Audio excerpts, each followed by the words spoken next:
Minutos, amigos de éxitos, continuamos y vamos a conversar con el querido Diego Arroyo Gil, escritor, periodista, egresado de la UCB, magíster en edición por la Universidad Complutense de Madrid, porque ayer se nos fue Vargas Llosa. Y yo debo confesar que para mí fue un escritor, él y el Gabo fueron escritores que en mi formación como periodista en la Universidad Central fueron indispensables, fueron una columna vertebral allí que nos guió.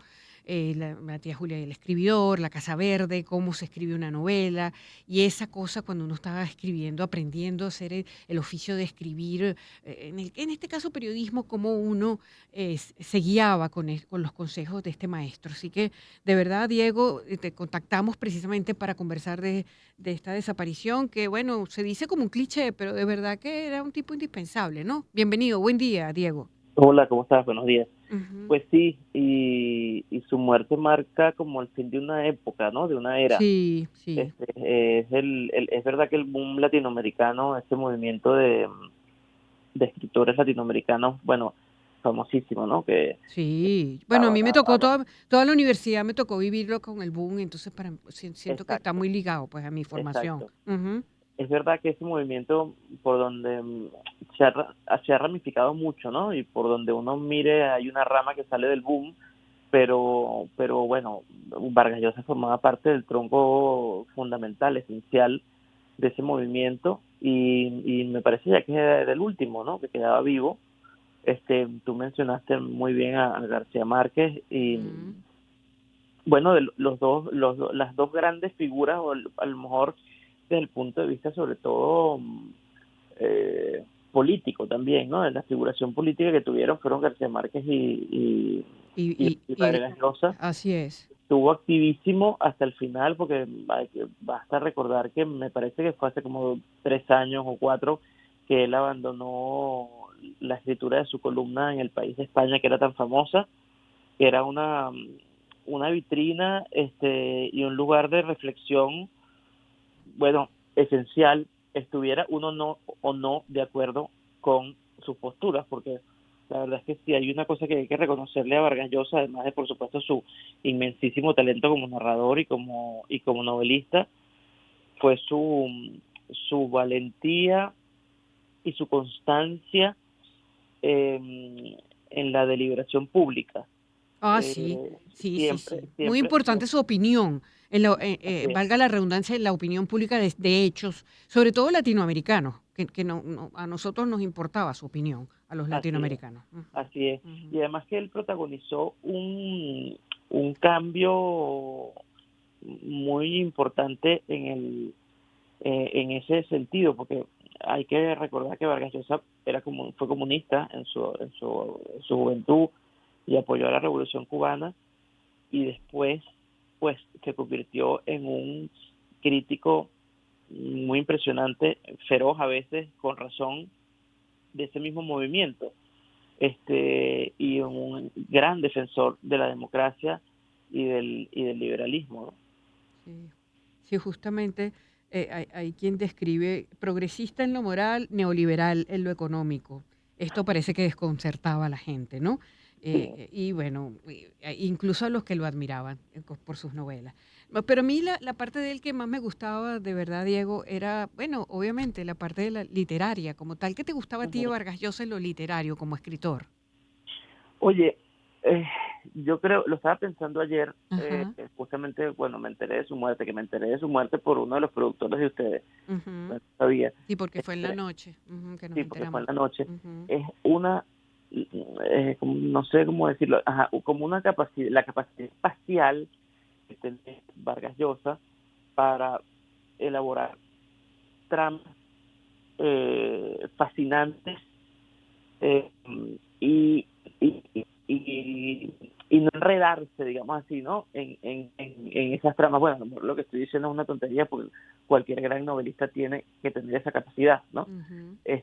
Pero bueno, yo creo que cada escritor le pone un matiz particular, ¿verdad? A esa dinámica con la escritura y a mí eso era lo que más me gustaba de Vargas Llosa, más la complejidad de esas tramas que con muchísima frecuencia eran tramas políticas, ¿no? Históricas. Eso es lo que te iba a decir. A mí lo que me encantaba era eso de mezclarlo, las crónicas históricas con ficción. wow, o sea, y tú te vas, aquello te va atrapando y te seduce y tú te quedas atrapado por el relato histórico, pero contado de una manera maravillosa, ¿no? Y con sus rasgos de ficción allí también que te dejan pegado, ¿no? Así es. Mm. Bueno, hay que pensar cuáles son las novelas de Vargas Llosa esenciales. Bueno, Conversación en la Catedral. Exacto, por Eso es ejemplo. eso es Ujú. un clásico de primer nivel. Pero, por ejemplo, más recientemente, Conversación en la Catedral es más antigua, ¿no? Más recientemente, La Fiesta del Chivo. Ay, esa, imagínate tú. Eso Este, es histórico, prácticamente, ¿verdad? claro, Sí, entonces, ¿cómo va, sí. cómo es capaz de meterse en un momento histórico Mm, o en una figura histórica también, o a partir de una figura histórica y desentrañar la trama histórica desde la ficción? Es una cosa, sí, bueno, incomparable, lo sí, que sí, sí, sí. ¿no? Sí, y algo que, bueno, que tú como escritor, uno como periodista se sentía como seducido, subyugado por aquella habilidad. Y el terreno político también fue un personaje, Diego, que también tenía algo que decir siempre y que comentar siempre de lo que ocurría en el mundo, ojo, no solo en Latinoamérica como tal, ¿no? Bueno, fíjate que otra cosa que estaba pensando, y además que tiene que ver con Venezuela, Ajá. Vargas Llosa fue el primer novelista que ganó el premio de novela Rómulo Gallegos, que se entregó en Venezuela en el año Ay, verdad, 1977 Diego.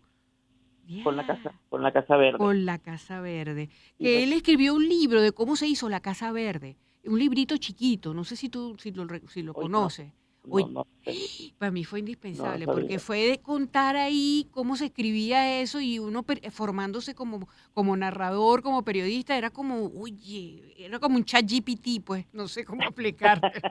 Exactamente, sí, sí, sí, Bueno, sí. eso es lo que no, eso es lo que bueno que habla del chat GPT, porque eso es lo que no puede hacer la inteligencia artificial. Claro, exactamente. O sea, No no lo lo puede puede, hacer porque no. imagínate, tienes una genialidad detrás de Así es. cómo te decía el rol de los personajes. Oye, no, lo voy a buscar, tengo que tenerlo en algún lado. Y recuerdo que me lo contó él mismo, que cuando él había cometido, me dijo, yo cometí la imprudencia de hacer saber en Cuba que me había ganado el premio Rómulo Gallegos de novela. Ujú. Y entonces lo llamó Alejo Carpentier, el escritor cubano, Ay, maravillas también. que estaba, Ajá. una maravilla también, lo que estaba en París en ese momento, y Vargas Llosa estaba en Londres, y le dijo, mira, tengo una carta de Aide Santa María, que era la fundadora de Casa de las Américas en La Habana, una figura importante de la cultura de la Revolución Cubana, Ujú. este, pero no te la voy a mandar ni te la voy a leer por teléfono. Yo voy directamente a París, a Londres, perdón, para leerte el contenido de la carta.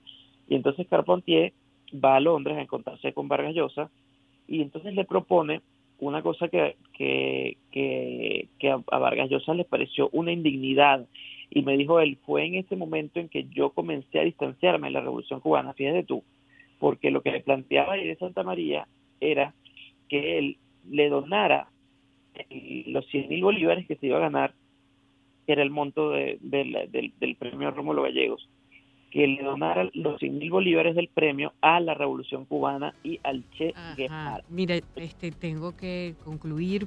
De verdad que excelente conversación, Diego. Muchísimas gracias, querido, de verdad, por el contacto el día de hoy. Diego Arroyo Gil es escritor, periodista egresado de la UCB, magíster en edición por la Universidad Complutense de Madrid. Bueno, falleció Vargas Llosa y conversábamos con él a la pausa. Espacio para conectar.